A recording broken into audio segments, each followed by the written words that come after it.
1940 सरदार उधम सिंगने मायकेल ओडवायरचा वध केला.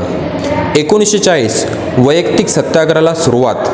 पहिले वैयक्तिक सत्याग्रही विनोबा भावे, दुसरे वैयक्तिक सत्याग्रही पंडित नेहरू, तिसरे वैयक्तिक सत्याग्रही सरदार वल्लभभाई पटेल व ब्रह्मदत्त शर्मा.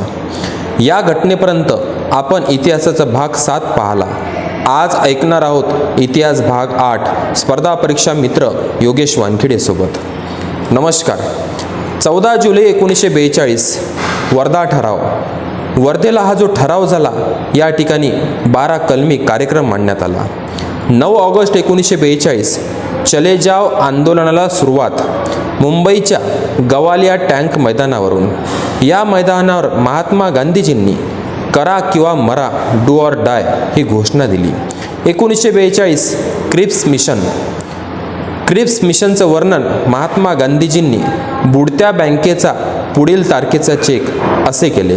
1942 उषा मेहता यांनी भूमिगत राहून भाषणबंदीचा कायदा मोडला व मुंबई रेडिओ केंद्र चालू केले. 21 ऑक्टोबर 1943 आझाद हिंद सरकार सिंगापूर येथे नेताजी सुभाषचंद्र बोसने सुरू केली, तर आझाद हिंद सेना ही रासबिहारी बोसने सुरू केली. 1943 क्रांतिसिंह नाना पाटील यांनी सातारा येथे प्रति सरकार किंवा पत्री सरकारची स्थापना केली. 1945 व्हेवेल योजना. 1946 त्रिमंत्री योजना, त्यालाच कॅबिनेट मिशन असे म्हणतात व त्याला शिमला परिषद असे म्हणतात. या त्रिमंत्री योजनेमध्ये 3 मंत्री होते. एक होते भारत मंत्री लॉरेन्स, दुसरे क्रिप्स, तिसरे अलेक्झांडर. 28 जुलै 1946 मुंबईत शंकरराव देव यांच्या अध्यक्षतेखाली संयुक्त महाराष्ट्र परिषद स्थापन झाली. 16 ऑगस्ट 1946 मुस्लिम लीगचा कृती दिन. 3 जून 1947 लॉर्ड माउंटबॅटन योजना. या योजनेमुळे भारत आणि पाकिस्तानचे विभाजन झाले. 18 जुलै 1947 भारतीय स्वातंत्र्याचा कायदा. 22 जुलै 1947 भारतीय राष्ट्रध्वजाला मान्यता मिळाली. 1947 भारताला ब्रिटिशांच्या गुलामगिरीतून स्वातंत्र्य मिळाले आणि देशाची फाळणी झाली. 15 ऑगस्ट 1947. 1948 संविधानाचा पहिला मसुदा तयार झाला. स्वतंत्र भारताचे पहिले भारतीय गव्हर्नर जनरल म्हणून चक्रवर्ती राजगोपालाचारी यांची नियुक्ती झाली. 26 नोव्हेंबर 1949 रोजी भारतीय संविधान सभेने भारताचे संविधान स्वीकारले. त्यालाच आपण संविधान दिवस म्हणून दरवर्षी या देशात साजरा करतो. 26 नोव्हेंबर. 26 जानेवारी 1950 रोजी देशात संविधान लागू झाले. तसेच संविधान लागू होऊन भारत एक सार्वभौम लोकशाही प्रजासत्ताक बनला आणि याच वर्षी 1950लाच नियोजन आयोगाची म्हणजेच प्लॅनिंग कमिशनची स्थापना झाली. 1951 देशात पहिली पंचवार्षिक योजना सुरू झाली. या पंचवार्षिक योजनेचा कालावधी होता 1951 ते 1956 आणि याच वर्षी 1951 मध्ये राज्यघटनेत पहिली घटना दुरुस्ती करण्यात आली. 1952 स्वतंत्र भारतातील पहिल्या सार्वत्रिक निवडणुका पार पडल्या आणि पहिल्या संसदेचे गठन झाले. 1953 भाषावार प्रांतरचनेची मागणी मान्य होऊन आंध्र प्रदेश हे भाषेच्या आधारावर तयार झालेले देशातील पहिले राज्य ठरले.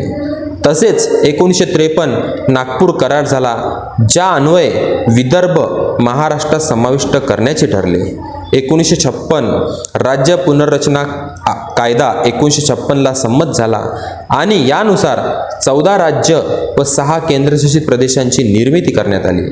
1 मे 1960 रोजी द्विभाषिक मुंबई राज्याचे विभाजन होऊन महाराष्ट्र आणि गुजरात या 2 स्वतंत्र राज्याची निर्मिती झाली.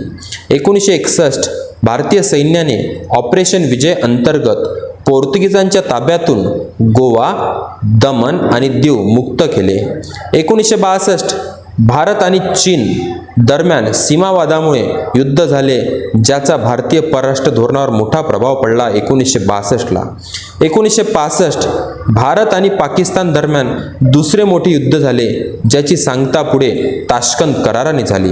1966 देशात अन्नधान्य उत्पादनात स्वयंपूर्णता आणण्यासाठी हरित क्रांतीची सुरुवात झाली, ज्याला आपण ग्रीन रिव्हॉल्युशन असे म्हणतो. 1969 पंतप्रधान इंदिरा गांधी यांच्या कार्यकाळात देशातील 14 मोठ्या व्यापारी बँकांचे राष्ट्रीयकरण करण्यात आले आणि 1969लाच इस्रो, ज्याला आपण इंडियन स्पेस रिसर्च ऑर्गनायझेशन असे म्हणतो, याची स्थापना झाली. 1969 1971 भारत-पाक युद्धात भारताने ऐतिहासिक विजय मिळवून बांगलादेश या नवीन राष्ट्राची निर्मिती केली 1971ला. आजचा इतिहास भाग 8 इथेच संपतो. इतिहास भाग 9 ऐकण्यासाठी जुळून रहा स्पर्धा परीक्षा मित्र योगेश वानखेडे सोबत. धन्यवाद.